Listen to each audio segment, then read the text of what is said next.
Well, the budget announcements is not surprising on what we've already anticipated. We'll be taxed more for working harder. We will be penalized for trying to invest in the UK economy. And then you think, why are we investing more in the UK? When as a property investor, you've got your as especially for all my overseas investors. I know a lot of Australian, Canadians, Americans, Swedish, even the Dutch investors, and I think some German investors as well, if I'm not wrong. They were really heavily investing in the UK property market. Everyone's building and buying up the HMO. Honestly, you were hit with higher stamp duty tax because the fact that you're overseas, you have to pay more. Your interest will be higher because you are an overseas investor. So the market, the interest cost of borrowing will also be higher, which means it's actually squeezing out the cost. I mean, it's squeezing out the cash flow perspective. Um, and back in April, she's already imposing inheritance tax on the properties that you own in the UK. So, and you wonder why they were offering a shorter wait list for all high net worth individuals who want to move to the UK. You will get a quicker indefinite leave to remain.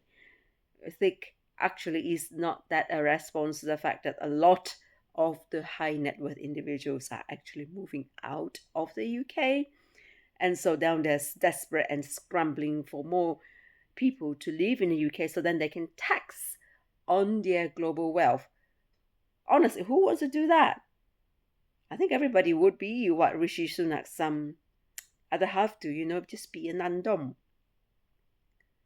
And so that also has an implication because they are also taxing the nandoms now. So who wants to move to a cold, dark, rainy country that may have only a couple of days of summer throughout the year and cannot cope if there is snow or winter and cannot cope when there's summer either because we don't have air conditionings in any of the buildings.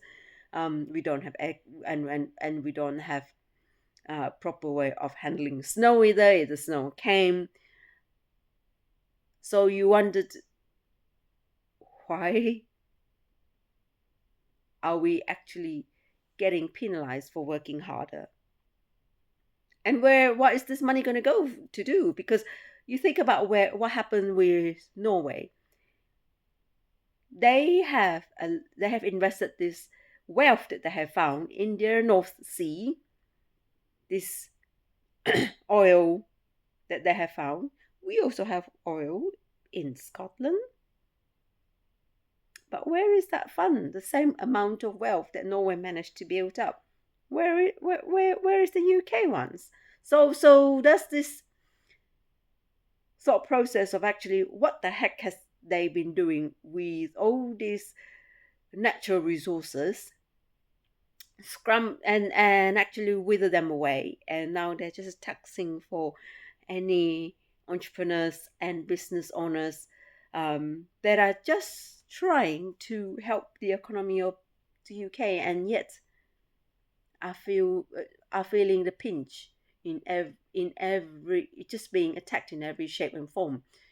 So honestly, what is the aim here by increasing all these taxes? And you wonder at what stage will any of these be reversed, or maybe people are just gonna get on with it because they just like everything else. VAT was 17.5%.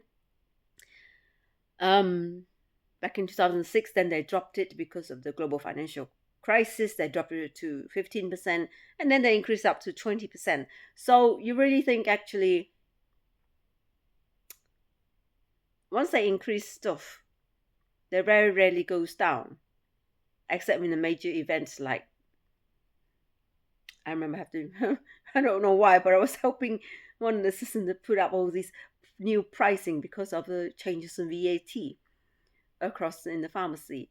And actually, it's what are we doing to the economy of Britain? And I think everyone will be feeling the pinch, and no one will be going out to be spending money, um, because it is actually going to hit the people that work hard um, most. And I fail to see how is this going to help at all, um, in terms of innovation and creativity and bringing more businesses into the country.